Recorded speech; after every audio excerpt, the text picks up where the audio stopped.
Let's go into the Zoom room and get Speaker Therese Terlaje. What was your take on this? Good morning, Madam Speaker, by the way. Well, good morning. Good morning, Sabrina and Chris and Jason, and good morning, Guam.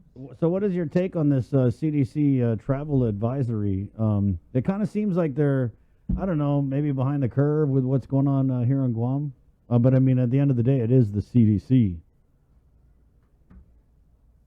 Well, I don't know. I just think we need to continue to take it seriously. It's, if, they're issuing these reports, so I don't know. I'm not going to blow them off. I think we need to take them seriously. I think we have seen some of our numbers rise recently, and that's even more concerning to me than what the CDC says, because we've seen this on the ground. So the number of cases seem to be rising little by little, and I don't know. I'm just concerned about that. So I just think we have to continue to be very, very careful.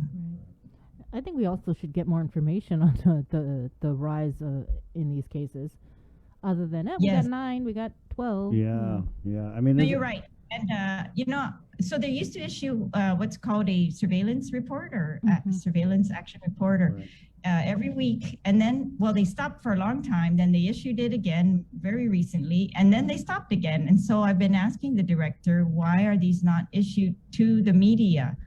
Because these are very helpful. They tell us how many came from exactly whether they came from the quarantine, whether they came from community or household, whether they came from a workplace, and I find that much more helpful. And I even, of course, I agree. I want even more information. I've always wanted more information, but these are very helpful. And so for the last couple of weeks, I noticed they haven't been issuing those by the JIC announcements, and I've asked the director that. I haven't gotten a satisfactory answer as to why. But yeah, I mean, it's kind of crazy that we're over a year into this thing and we're still asking for the same information. But I agree. Maybe you can help me ask. They're called the weekly situation surveillance reports, and those are issued weekly, and I think those give us much more information than what we're currently getting. Right, and so those used to be released daily, I want to say. Well, first not at all, and then it was daily. There's one posted on their website. It's for May 17th, but it's basically just, the number of confirmed cases, whether they were molecular or antigen tests. Right. But that's about it, right? Yeah. It's not as detailed as the weekly situation surveillance reports. Yeah. So we're definitely able to tell exactly where they trace these to. They don't name the businesses in there necessarily, but they name the if it's a quarantine facility, if it's the workplace, if it's the home. And I remember they used to do the map. Do you remember that? Yeah. Yeah, it's not there anymore. I suspect they still have those things, but they're just not issuing them to us. So I'd like your help as well. I hate to call public health in for another oversight just to get this type of information, but unfortunately. Gotta do what you gotta do. Yeah. Well, speaking of public health, they don't respond to that, and that's unfortunate because it's a huge delay. And I think it's helpful to us to know that people are getting this from their workplaces, so that we can be more cautious in our workplaces. Don't let your guard down. They should know that these are being spread around in families, and I think that's important. And I try to remind my family, hey, this is exactly how it happens. It comes from wherever you go, you bring it home, and you got to be careful. So I just think we have to continue to everyone needs to know that and how many of these are coming from quarantine. There's quite a few, and so now that we've lifted the quarantine restrictions, I think for me we have to be even more careful, because there may be cases out there not quarantine, and we need to act like that. And I think if we act like that, we can take care of our families, right, and prevent the spread. Hopefully, we just need to continue to act like that. It's kind of hard to look at these random pieces of information that with decisions that have been made, from reopening the island to doing away with the quarantine for fully vaccinated individuals, and then to get this CDC advisory. So I wondered, how much. I mean, it's a formula or something, right, Bree? We were talking about this. I wonder how they calculate these advisory scores. I mean, is it a formula that looks at the cases versus the tests, or do they even read the news and look at what is really happening in a jurisdiction? I don't know. But Bree, you're going to ask about public health, right? Oh no, I actually found on their website when I was talking about the interactive map. It is there, and the situation report is there. It's from March 12th though to March 14th. That's the latest one that Yeah. they have. Yeah, that's what I'm saying. Yeah, They it's have not- these, they have them weekly, and so I've actually requested copies, but I've asked them also why so I've received copies, that's how I know what I'm telling you, but I've asked them, why aren't you giving this to the media? What is the policy behind that? And that's what I haven't received an explanation for. Oh, can you What give us some copies then? Have you got some? It's on their Sure, website. I'll Okay. forward them to you, yes, Okay. thanks. I did want to follow up on speaking of public health. Have you heard anything regarding the quarantine facilities and the isolation facility? What we're gonna do now that if you're fully vaccinated, you come in, you don't have to go in. Yeah. And they release what 600? Is that? I think that's what Janela said. Wow. 700, I thought, yeah. Yeah. Anyways, no, I haven't seen the plan as to, so what type of facility are they going to procure? Remember maybe just a week or two ago when they were telling us they were still in the procurement of the consolidated facility. So now haven't heard a plan. I have not heard or seen the plans for Is what there they're a going plan? to do forward. There's a plan? They continue to need a quarantine facility. That's what we've heard. Don't know. And that's really perplexing too, because it took so long for that other procurement. And so I hope we're not going to go through that again. Yeah, and they also knew this was coming. I mean, this is something that the PAG Yeah. had put in front of the governor, weeks back. Weeks back. Exactly. Yes, you're right. Speaking of plans, have you heard anything? The CNMI, they got their ARP funds.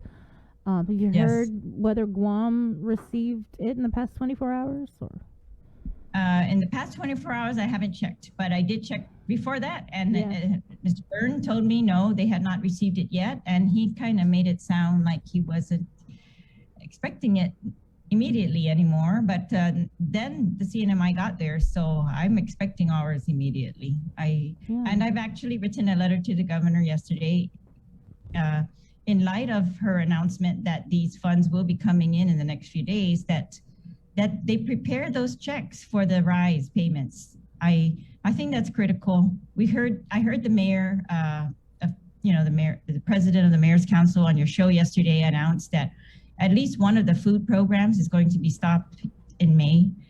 And we've had this law on the books now, since the last term. And so I think there's no reason really. The guidelines don't prevent us from paying this. And I think the check should be ready so that when the cash comes in, those checks go out for those people who are making less than $40,000.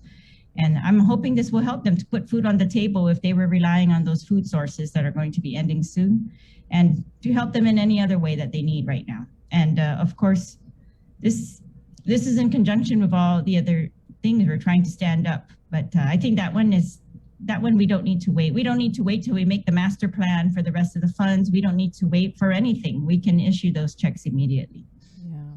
Yeah. There was something that when we interviewed the spokesperson or the press secretary for the office of the CNMI governor, Kevin Bautista, yesterday, he was mentioning that as soon as that Treasury guidance came out last week, they immediately went in and put in their drawdown request. Yes. It's part of a requirement. Do you know if that's something that yes. we did?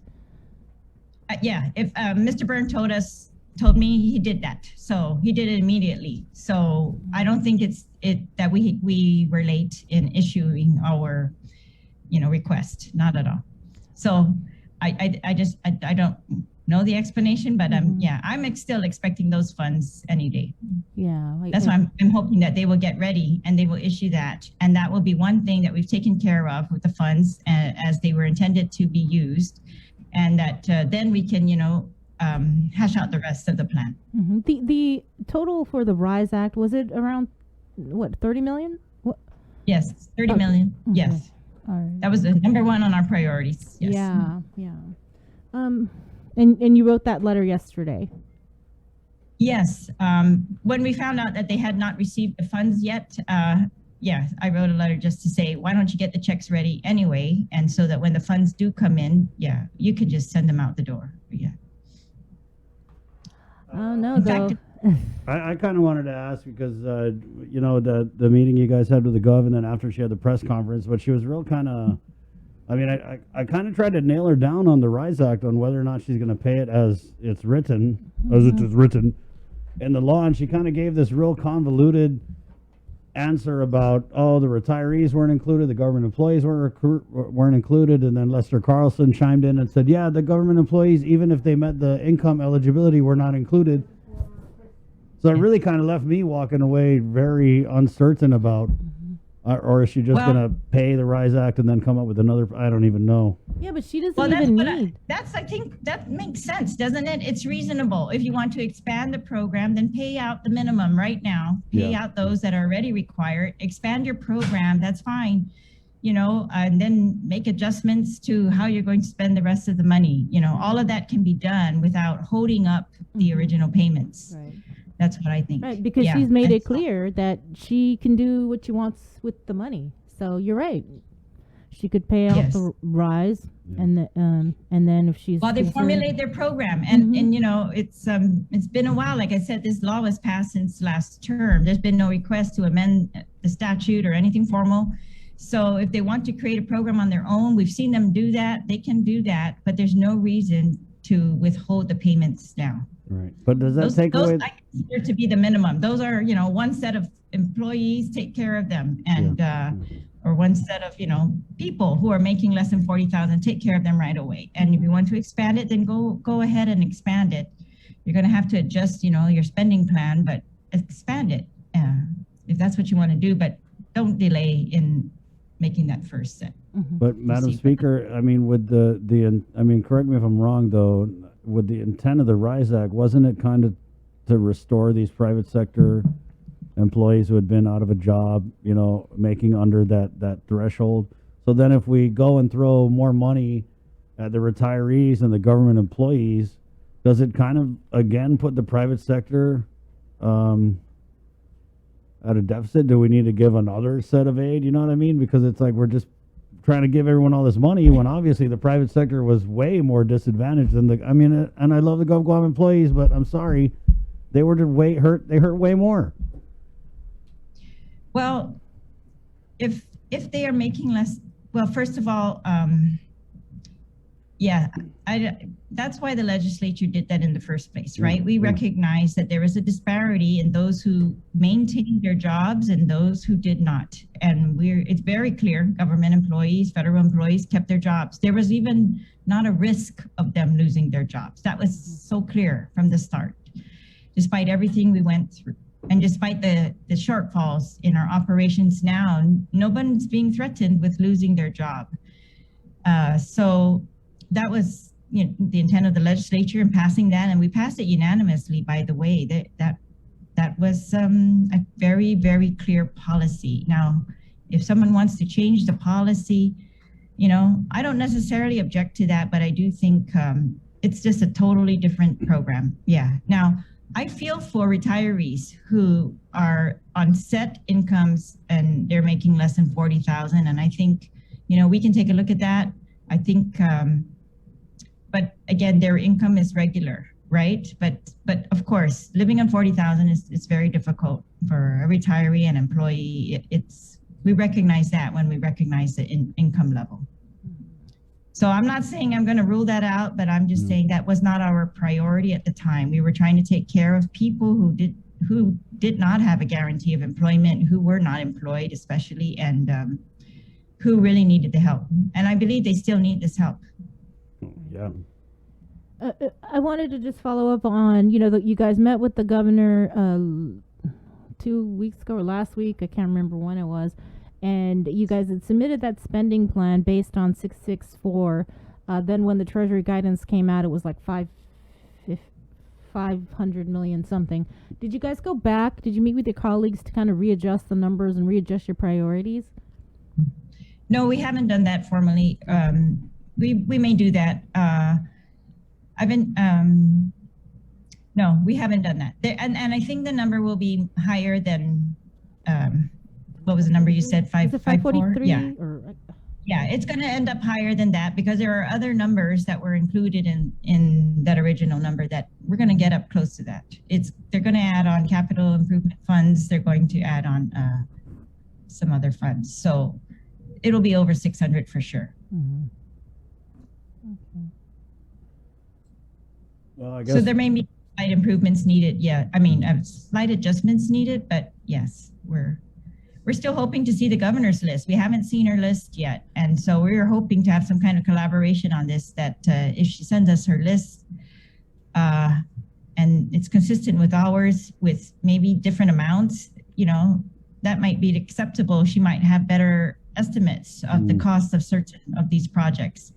Otherwise, that's what we intend to do, is to have some hearings based on our list of priorities, get more clarification on the guidelines, so we might have to rule some of these priorities out. If we listen to the congressman, all the items that we listed for GPD, those would all go out, GFD out.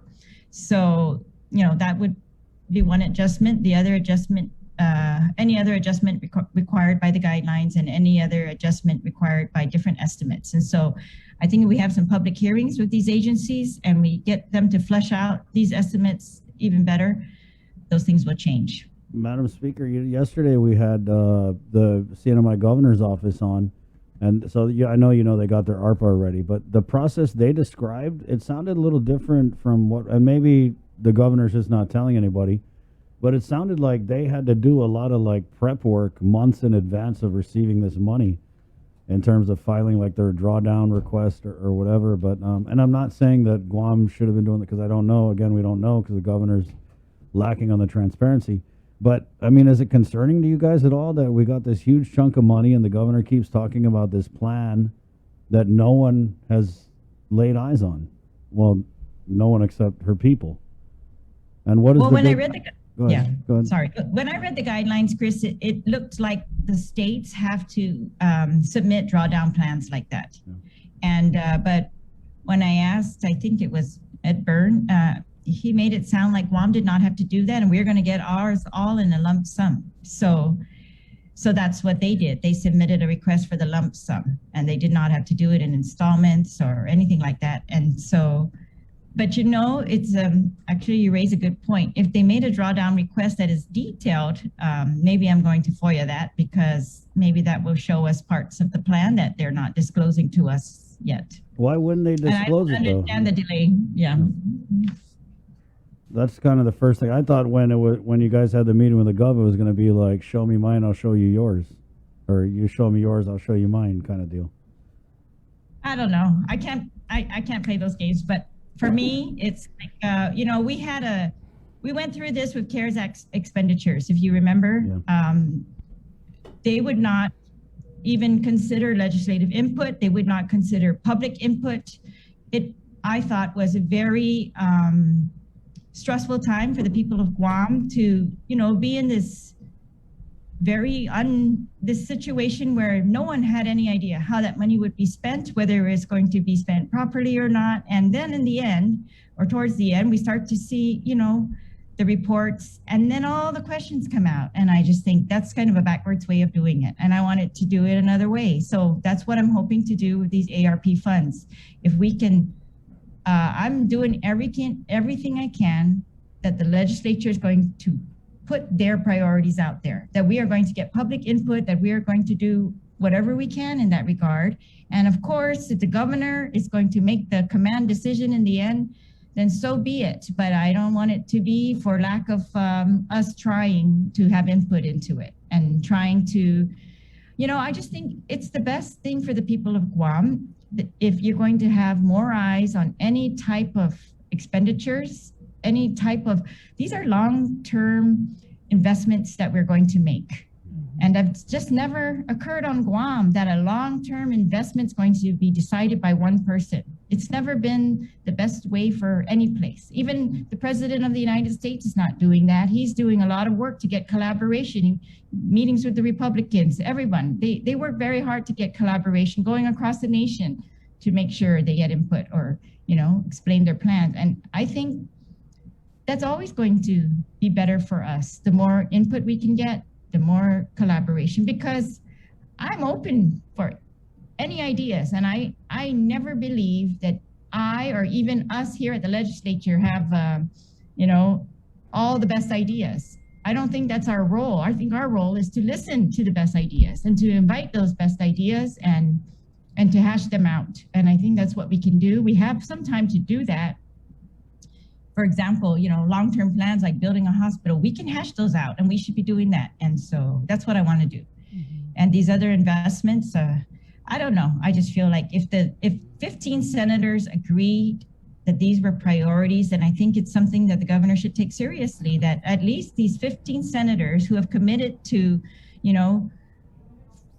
leading fiscal policy for the government of Guam, taking care of all the agencies and the people of Guam just as much as she has, that, those are legitimate issues, legitimate concerns, and they should be considered. So what we were hoping, and she invited us to submit a plan so that they could be considered. And so that's exactly what I'm hoping is going to happen. Mm-hmm. I'll be very disappointed if that's not what happens.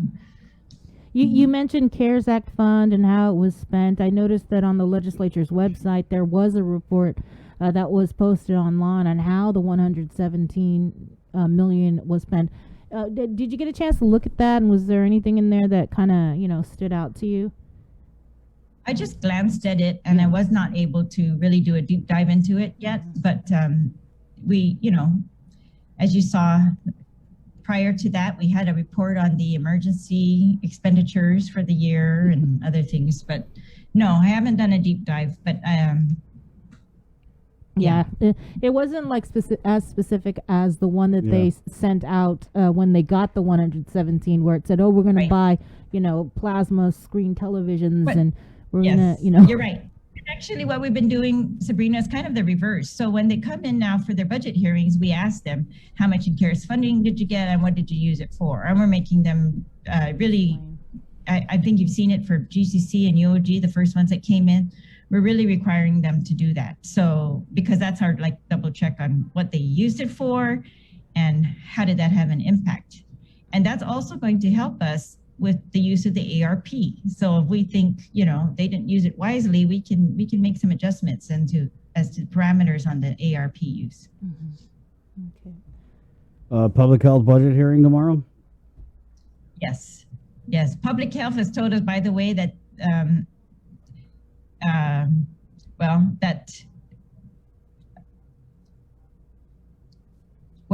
that they are going to request more from the ARP than the legislature's priorities has set for them. And so we are discussing the details of that. We had set a certain amount for them because we thought they were going to be receiving their own set of federal funds, and they are. And so we're trying to, for those agencies that are receiving their own federal funds directly, including public health, including the hospital, including, we think, the airport, and some others, that we want, of course, to see an accounting from those agencies as to how they intend to spend those. So, and public health, I think one of the unknowns is about the Medicaid, right? Whether what they did this year with Medicaid, which extended it and covered 80%, whether they're going to extend that next year. And I in one of my discussions with the congressman, he told me he's very confident that that's going to be a permanent change. And so that's good news. It's just a little bit, while it's not confirmed, we're trying to budget around it, right? So we're trying to make sure that we cover all the Medicaid. That's really the biggest expense of public health, Medicaid and MIP. And we have a huge shift since they're now covering FSM citizens under the Medicaid. That's really big for us. So I'm hoping we can maximize our match and put in whatever money is necessary to match the maximum amount there, so that everyone who's lost a job, who needs health insurance, has it. That to me is very important. I think that should be our number one goal. And so after that, public health, I think there's nothing very controversial there. I hope this year that it's very clear. Yeah, I mean, winding out, or I mean, being in this pandemic is public health, and is the kind of the thinking with the legislature. Are they in a position to come down to you guys and just ask for whatever and get whatever because they were the lead responder in this public health emergency? Well, there's two areas that I'm asking for, and that's for sure. One is to expand the workers at CPS, to expand that, because I think even if they fill all these positions that are vacant, which is very difficult for them at this point, but even if they did, I still think they're short. So that's one change that I've asked the budget chair to seriously incorporate. And the second one is the environmental health inspectors. I think even prior to COVID, we had a shortage in that. COVID has truly exacerbated that shortage and that demand. And we need that if we're going to continue to move forward safely. And as you know, this is the division that they rely on for the guidelines, for the reopening guidelines. Yeah. And I think for the moving forward, if we move forward and, these restaurants need to be inspected, all businesses, whether they're complying with regulations, need to be inspected, that we really need to put our money into that. And so that's another division I would like to expand. So those two are my priorities, to make sure that they're included in the budget. The rest of the public health, it's my understanding, if they can fill their existing vacancies, that they're okay. But there's another concern that came to my attention just last night, in fact, is someone was telling me that they think that there are at maybe 19% of public health employees who are eligible for retirement in the next year. And so they had asked me if I had seen public health's plan as to how they would, take care of that many people retiring, or fill those vacancies. Those are the most experienced people at public health. So I have yet to discuss that with the director. Of course, I think we'll bring that up tomorrow at the hearing and just ask. He's got to be aware of that. This is a big loss for public health. I've seen them lose people over the past few years that I've been the chair, and these are these are so much knowledge in these people who have worked for public health for years. So I give them kudos. And of course, I'm going to consider whatever else they say they need. We'll consider that very seriously. Last question, Speaker. So I know that the Vigilance Committee had written to you about this meeting with the Gov, and then I saw that you were requesting an opinion from the Attorney General. Well, they're accusing me of violating the open government law. They accused me, I don't know if they sent the same letter to the governor or all the other senators, but they sent me one and seem to be accusing only me. So I don't agree with them, but I decided I was going to, but I want to know if that's a violation, because I didn't think it was. So I forwarded that to the Attorney General, yes, and I've asked him for an opinion as to whether I or the governor or any of these senators have violated the open government law. And I also asked him to give us any further guidance that he could in regards to meetings that we have. We have meetings all day long, every day. I meet with other senators, I meet with constituents, I meet with directors, and I want to have a very clear, guidelines going forward.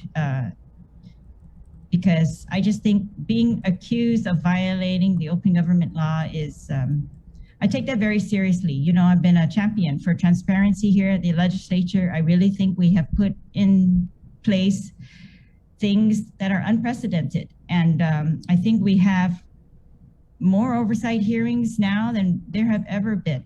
And so I think that this legislature takes that very seriously. I think, we try to do our business publicly. I put everything I've got as far as I can up on my website or wherever, if it's not in the public domain already, and just things like that. So I don't know. I just want, if we need more transparency, I'm all for it. If I